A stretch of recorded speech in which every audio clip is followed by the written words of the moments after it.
दर्शक আসসালামু আলাইকুম। দর্শক আপনাদের প্রীতীয় শুভেচ্ছা জানিয়ে শুরু করছি আমাদের আজকের প্রতিবেদন। তো দর্শক দেখতেই পাচ্ছেন আমাদের সামনে এক আপু দাঁড়িয়ে আছে। আমরা তার জীবনের গল্পটা শুনবো, জানবো আপু কেন আমাদের ইউটিউবের মাঝে আসলেন, তিনি কি বলতে চান। আপু আসসালামু আলাইকুম। ওয়ালাইকুম আসসালাম। কেমন আছেন? আছি ভাই, ভালো আছি। আপু আপনার নাম কি? প্রিয়া। খুব সুন্দর নাম। প্রিয়া আপু থাকেন কোথায়? গাজীপুরে। গাজীপুর থাকেন। তো প্রিয়া আপু আমাদের ইউটিউবে আসার উদ্দেশ্যটা কি? ইউটিউবে আসার উদ্দেশ্য ভাই, আমি অনেক কষ্টের মাঝে আজকে প্রতিবেদন আসছি। এর আগে আমার আরেকটা প্রতিবেদন আছে, তা আসছি। আমার মাটা অসুস্থ। একটা মানুষ ভাই পাশে থেকেও থাকিনি, কারণ প্রতিবেদনে একটা সুন্দর মনের মানুষ পাইছিলাম। সে বলছে তোমার সব কিছুর দায়িত্ব নেব, কিন্তু বিয়ে করতে রাজি হয় না। এমনি তো পরকিয়া করা যায় না, আমি তো বিয়ে শাদি করবো, প্রেম ভালোবাসা দিয়ে কী করবো। তাই ভাই মানুষটার আর পাশে পাইনি, তাই আবার প্রতিবেদন আইছে। যদি একটা সুন্দর মনের মানুষ পাই তাহলে অবশ্যই বিয়ে শাদি করবো। যদি বিবাহিত হয় আপনি বিয়ে করবেন? সমস্যা নাই, বিবাহিত হোক বয়স্ক হোক, তাতে আমি বিয়ে শাদি করবো। তো আপনার আপনার মেয়ে হয়ে আর একটা মেয়ের ঘর ভাঙলেন না তাহলে?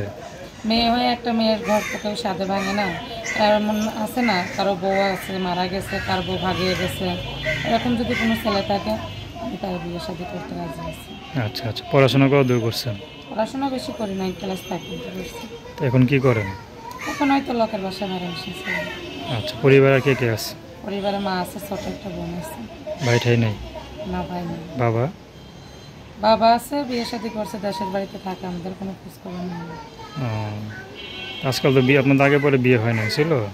হ্যাঁ, আগে না, পরে আগে পরে বিয়ে শাদি হয় নাই ভাই। আমাকে বিয়ে শাদী করতে গেলে তো মনে করেন অনেক টাকা মানে যৌতুক দিতে হয়। এই জন্যই তো বিয়ে শাদি হয় নাই ভাই, আর ভালো ছেলে আসে না। আগে পরে বিয়ে শাদি হইও নাই, ভালো যদি সম্বন্ধ আসে বলে যে যৌতুক লাগবে, তো আমরা গরিব মানুষ, যৌতুক কই পাবো। আচ্ছা, তো আপনার সাথে এখন কীভাবে যোগাযোগ করবে? আমার ফোন নাম্বার নাম্বার বলতে পারেন? না ভাই, আপনি। তো দর্শক আপনারা যদি পিয়া আপুর কথা শুনলেন, তার সাথে যোগাযোগ করতে চান, তার নাম্বারটা হচ্ছে 01726653787। আমি নাম্বারটা আবারও বলছি 01726653787। তো দর্শক, প্রেম ভালোবাসা সাহায্য সহযোগিতা বিয়ে শাদী করা একান্ত আপনাদের ব্যক্তিগত ব্যাপার। তো আসুন আমরা 5 ওয়াক্ত নামাজ পড়ি, সর্বদা দেশের সেবা করি। আসসালামু আলাইকুম।